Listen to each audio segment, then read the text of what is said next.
Good afternoon, my dear students. Today I am going to teach the poetry of intermediate class, the third poetry, The True Beauty. And the true beauty is the poetry of Thomas Carew. This is the poet Thomas Carew. In this poetry, the poet described about true beauty. What is true beauty? What is beauty?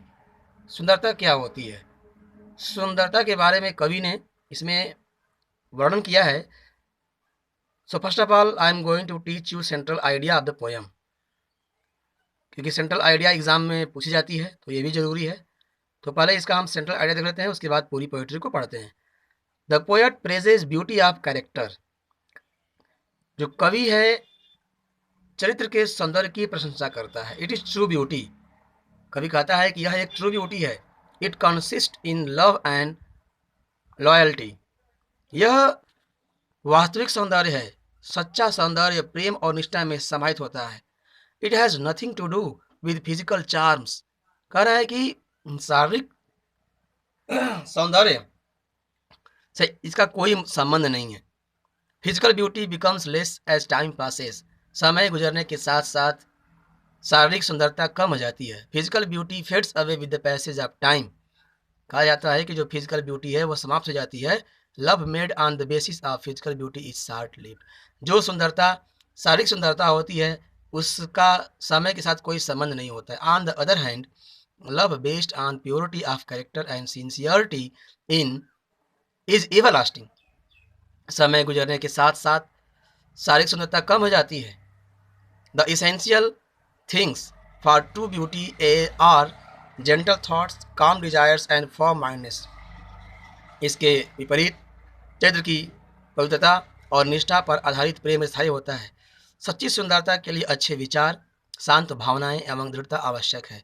जो सुंदरता होती है, beauty एक होती है, उसके लिए जो इसेंशियल थिंग्स होती हैं वो gentle thoughts, calm desires and form mindness होती हैं. सुंदरता दिखाने से नहीं होता है कि मैं बहुत सुंदर हूँ या वह बहुत सुंदर है. यह हो गई इसकी सेंट्रल आइडिया. अब मैं पोइट्री को रीड करूंगा और समझाऊंगा.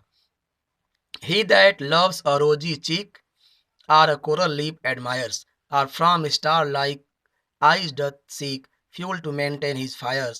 As old time makes these decay, so his flames must waste away. कवि इस पोएट्री में कहता है, he that loves a rosy cheek, वह व्यक्ति जो अपनी प्रेमिका के रोजी चीक्स, रोजी मीन्स होता है गुलाबी, चिक्स मीन्स गाल जो होता है, जो अपने प्रेमिका के गुलाबी गालों से प्रेम करता है. Or a coral lip admires. Lip means ओठ होता है, एडमायर मीन्स प्रशंसा करना, या उसके मूंगे जैसे जो ओठ हैं उसकी जो प्रशंसा करता है. क्योंकि आजकल के जो प्रेमी होते हैं ना, प्रेमिकाओं के बस केवल फिजिकल ब्यूटी से ही संबंध रखते हैं. उनके गुलाबी गाल, उनके मूंगे जैसे ओठ लाल जो होते हैं, कहते हैं कि वाह तुम कितनी सुंदर हो. तो जो उसकी प्रशंसा करता है जो प्रेमी, जो लवर अपनी बिलवट की रोजी चीक और कोरल लिप की एडमायर करता है. Or from star like eyes doth seek. कह रहा है कि या सितारे जैसी सुंदर आंखों से अपने प्रेम को दिखाता है. कहता है कि वाह तुम्हारी आंखें बहुत सुंदर हैं, स्टार के समान हैं. Fuel to maintain his fire. और उसके प्रेम की ज्वाला को प्रज्वलित करता है. Fuel to maintain his fires. As old time makes this decay so his flames must waste away.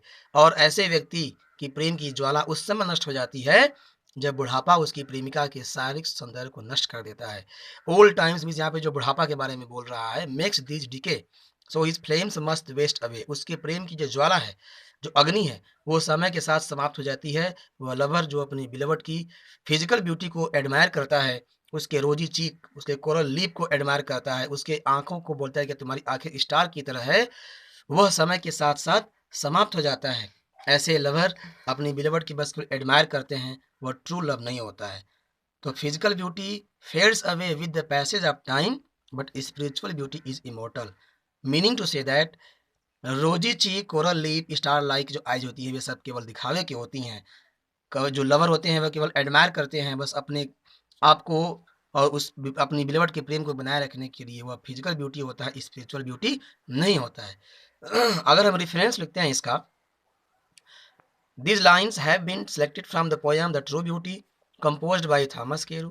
Context: these are the lines which begin the poem The poet puts the essential quality of beauty before us. Physical charms decay with the passage of time. जो physical सुंदरता होती है, जो शारीरिक सुंदरता होती है, वह समय के साथ समाप्त हो जाती है। Explanation explanation virtue is essential for beauty कहा गया है। अगर इसका हम एक्सप्लेनेशन करते हैं, क्योंकि एग्जाम में पूछता है रेफरेंस कंटेक्स्ट एंड एक्सप्लेनेशन। ये तो क्लास 12 का है, आप अगर आगे बीए फर्स्ट ईयर में जाएंगे तो भी आपको करना होगा रेफरेंस कंटेक्स्ट, एमए में जाएंगे तो भी करना होगा। तो कैसे करते हैं ये भी हम बता दे रहे हैं। Virtue is essential for beauty, without virtue a women can not be called beautiful. बिना एक वर्च्यू के, एक सील रहित नारी को सुंदर नहीं कहा जा सकता है। True beauty is necessary for permanent love. If a man cares only for physical charms, his love becomes less when his beloved becomes old. In that state he will not be attracted in the same manner when his beloved was young and full of charms। मतलब जब उसकी जो beloved है, जो प्रेमिका है, जब young है तब तो वो खूब एडमायर कर रहा है, और वही जब ओल्ड होती है तो समय के साथ सब कुछ समाप्त हो जाता है। इसलिए हमें फिजिकल ब्यूटी को दूर करना चाहिए, बल्कि स्पिरिचुअल ब्यूटी से ही लगा रखना है। Because spiritual beauty is immortal. Spiritual beauty अमर होती है, वह कभी समाप्त नहीं होती है। और सेकेंड स्टैंजा में जो कवि कहता है कि ही but a smooth and steadfast mind, gentle thoughts and calm desires, hearts with equal love combined, kindle never dying fires, where there are not I despise, lovely cheeks are lips are eyes। इस stanza में कवि अपने आप को बता रहा है, अपने अंदर की भावना को एक्सप्रेस कर रहा है। कह रहा है कि but smooth and stead fast mind, gentle thoughts and काम डिजायर, किंतु निष्कपट और दृढ़ मन, सुंदर विचार, शांत इच्छाएं तथा समान प्यार से जुड़े हृदय कभी नष्ट नहीं होने वाले प्रेम को जन्म देते हैं। कभी नहीं नष्ट होता है अगर ये सब इस प्रकार से जुड़ा हो, दृढ़ मन से हो, विचार से हो, इच्छाएं अच्छी हो। Hearts with equal love combined, kindle never dying Fyers.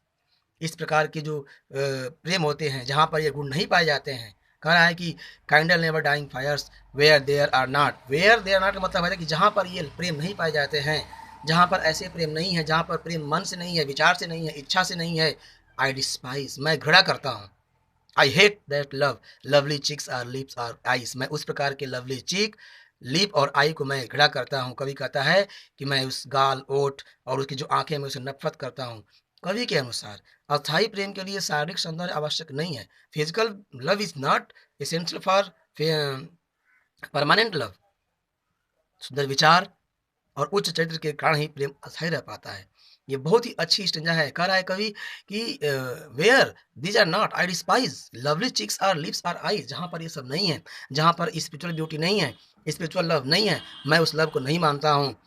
Reference अगर लिखेंगे हम, these lines have been selected from the poem the true beauty composed by Thomas Carew. Context, he who loves a woman for her beauty only finds his love making when she becomes old. Physical beauty declines with the old age approaches. Explanation, charming features do not make true beauty. For true beauty, moral qualities are essential. In the absence of moral qualities, a woman cannot be called beautiful. Firmness of mind is an essential part of true beauty. Pure thought and good intention are the basis of love. A woman without virtue is nothing but a showpiece. She cannot captive the heart of her lover forever. As soon as she loses her charms, her lover will cease to love her। जिस प्रकार से वह अपनी सुंदरता को समाप्त करेगी, उसका प्रेमी उसे छोड़ देगा। और यहाँ पे कुछ अलंकार हैं, कुछ फिगर्स ऑफ स्पीच हैं, जैसे कि रोजी चीक्स और कोरल लिप्स में हमारा मेटाफर है। ध्यान दीजिएगा, पोइट्री अगर आप पढ़ रहे हैं तो आपको फिगर्स ऑफ स्पीच आना चाहिए, और मैं ये सब इसकी भी वीडियो एक बना चुका हूँ, उसको आप देख सकते हैं जाकर। और स्टार लाइक में सिमिली है, क्योंकि इसमें लाइक लगा हुआ है। काइंडल नेवर डाइंग फायर्स में मेटाफर है। तो rosy cheeks coral lives metaphor, star like simile, kindle never dying fires में मेटाफर। मतलब इसमें इस कविता में, इस पोइट्री में उपमा अलंकार और रूपक अलंकार की कवि ने लिखा है। और इसका मेन पॉइंट ये है कि physical beauty, physical love fades away with the passage of time, but spiritual beauty is immortal. So every lover should love with spirituality, not physicality. So thank you very much. Have a nice day.